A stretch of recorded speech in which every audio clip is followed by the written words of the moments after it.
Le système prévision, c'est un système de tracking caméra 3D et d'intégration temps réel.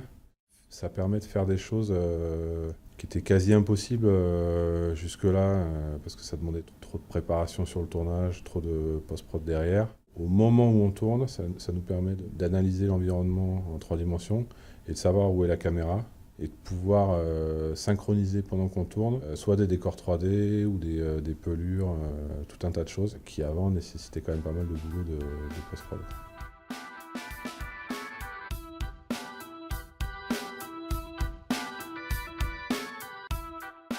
L'objectif des tests à Marseille, c'était de voir dans quelle mesure on arriverait à intégrer ce système dans notre workflow.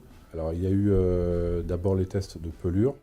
Donc on a essayé des pelures vidéo de jour et de nuit. Ça nous a même permis de faire des trucs qu'on n'aurait jamais pu faire avant dans Plus belle la vie, comme des reports de points entre le comédien et ce qui se passe à l'extérieur.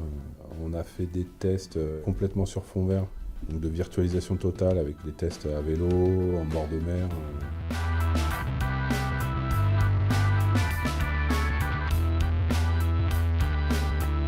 Dernier test, pour le coup, ça a été vraiment de la virtualisation totale puisqu'on a essayé des décors en 3 dimensions. Donc là, on n'est plus sur des pelures filmées en 2D, on est vraiment sur la 3D fabriquée.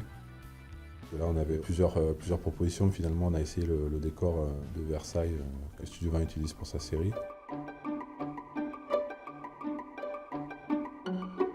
On avait quand même une grosse équipe de préparation là-dessus.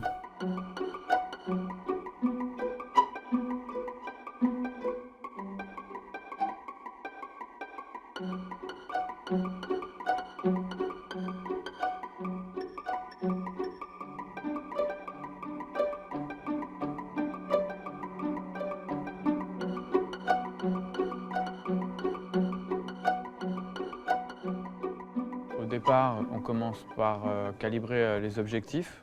Ça sert à récupérer donc les distorsions propres à chaque objectif, de manière à ce qu'après, quand on applique le décor qui va être virtuel derrière, que ça colle parfaitement avec les distorsions réelles en fait. Après, quand on vient sur le plateau, il faut poser nos trackers et ensuite les repérer dans l'espace, de manière à ce que la caméra, une fois qu'elle identifie donc, un des trackers, elle puisse chercher dans sa base de données où il est positionné, et donc après, elle en déduit sa position à elle. Donc, sur la caméra, on a 2 systèmes. On a un système de tracking optique, qui est une autre mini-caméra en fait, qui va observer les trackers qui sont placés là au plafond. Donc quand les trackers sont au plafond, on met la caméra dessus. Quand ils sont au sol, on la met dessous. Ensuite, il y a un deuxième système complémentaire, un système de tracking à base d'accéléromètre et de gyroscope qui va repérer les cibles point par point à partir d'une origine et donc qui recrée une sorte de constellation dans l'espace. Ensuite, on donne ce fichier au logiciel qui pilote la caméra et donc du coup, elle sait où elle se retrouve par rapport à ces cibles-là. Moi, j'ai la possibilité aussi, quand on fait des scènes en 3D, de récupérer ce fichier, de le rentrer dans mon logiciel de 3D, de manière après à ajuster ma scène 3D sous exactement les trackers pour la faire correspondre au centimètre près.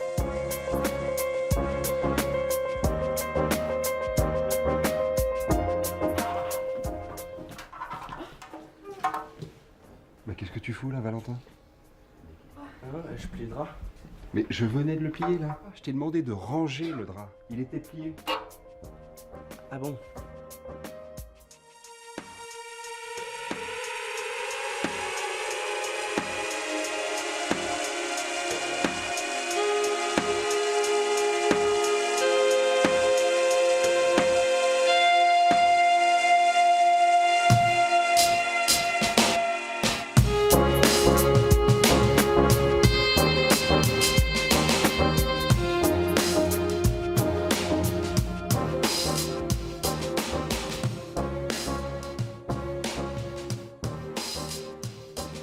La phase de départ, c'est le design. Là, on doit d'abord dessiner le décor qu'on veut réaliser ou se documenter, par exemple à partir de photos si c'est un décor réel ou de film. Une fois qu'on a cette phase qui est terminée, on passe à la modélisation. C'est la création de géométrie dans l'espace en 3D. Donc les gens ils modélisent, c'est-à-dire qu'ils sculptent en fait des objets qui vont avoir une forme et sur ces objets ensuite ils vont appliquer ce qu'on appelle des textures.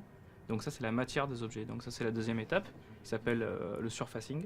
Et ensuite, on passe à la phase de lighting, ou rendu aussi, qui consiste à placer une lumière et à générer donc les ombres, les effets de reflets, tous les effets de matière en fait qui vont arriver avec la lumière réellement, quoi. Et en gros, ça c'est les 3 étapes principales. Quand on doit dessiner un décor, si par exemple c'est un décor industriel comme un hangar où il n'y a que des formes géométriques ou des objets usinés, manufacturés, en général c'est assez simple, on peut aller très vite. On peut modéliser une pièce en 2-3 jours, la texturer en 2 jours aussi, et avoir le rendu final facilement pour une personne en 1 semaine.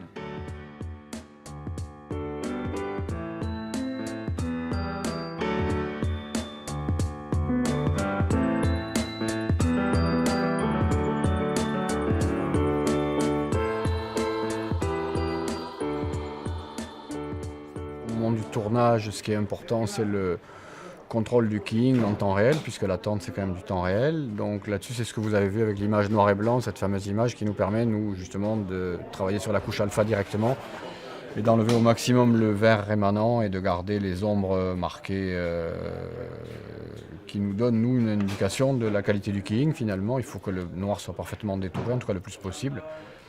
Donc ça nécessite des réglages qui sont propres à la machine, mais qui permettent d'obtenir un key impeccable. Il y a une nécessité d'équilibrer effectivement au moment du tournage les pelures avec le premier plan. On va déjà éclairer les décors et modifier la colorimétrie du décor et ensuite éclairer les personnages et caler la colorimétrie des personnages en fonction de celle du décor. Et au-delà de ça, il faut qu'en plus de ça, la machine digère tous les paramètres d'intégration, de compositing, qui sont essentiellement l'extraction du fond vert, pour te mettre en temps réel l'image derrière, mais avec la qualité idéale. Et les données de tracking, qui sont donc reliées à une partie des fonctionnalités des dispositifs qu'on met sur la caméra, qui permettent de la spatialiser.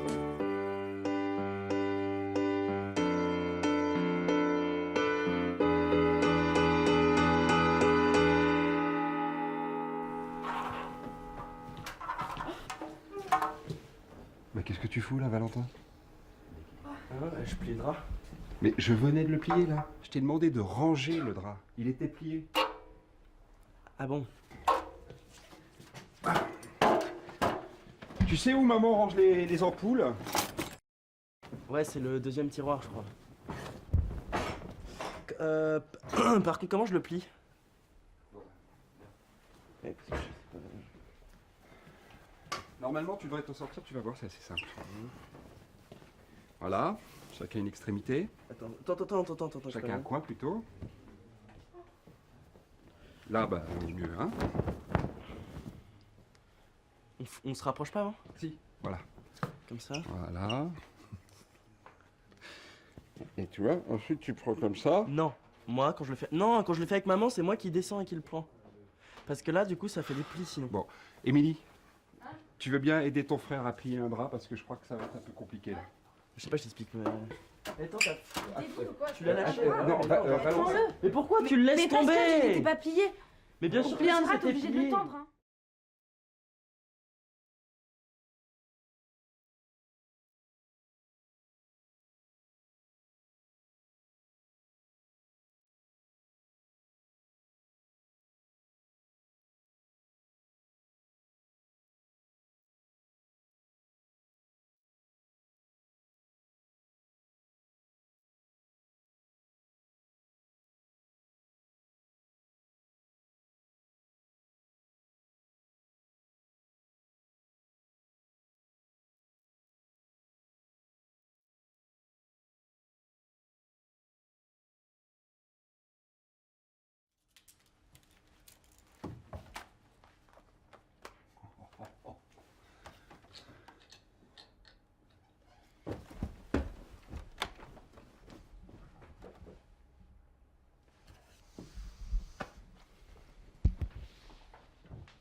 Babette? Encore ma Babette? Dans la chambre. Babette?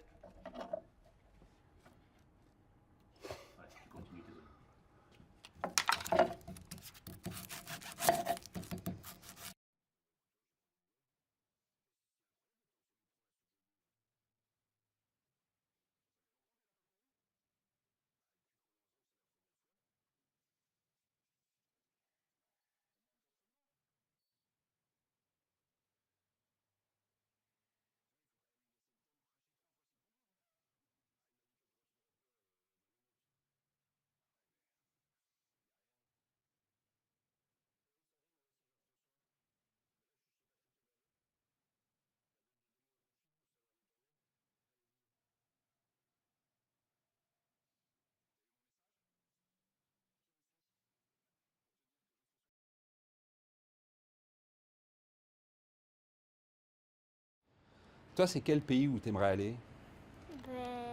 En Afrique. En Afrique? Mais pourquoi? Parce que Alors, tu veux qu'on regarde où c'est? Alors, si on regarde là, tu vois, mais juste loin, hein, on peut pas y aller à la nage. Eh ben, c'est là-bas. D'accord? Et tu sais quels sont les premiers pays qu'on va voir si on va en Afrique? non. La Tunisie, l'Algérie, plus loin le Maroc, puis ensuite on rentre dans l'Afrique avec les lions et tout ça. Bon, tu veux te baigner? Oui. Attention, t'as vu les voitures là? Regarde. Mais regarde. Oh, ils font n'importe quoi. Hein. Bon, tu veux te baigner? Il y a du vent. Bah oui, il y a du vent, ma fille. Ici, t'es à Marseille, il y a le Mistral. C'est comme ça. Et c'est pour ça qu'il fait beau, regarde. T'as vu? Tu préfères Marseille ou Paris? Marseille. Et tu préfères Valentin ou Émilie?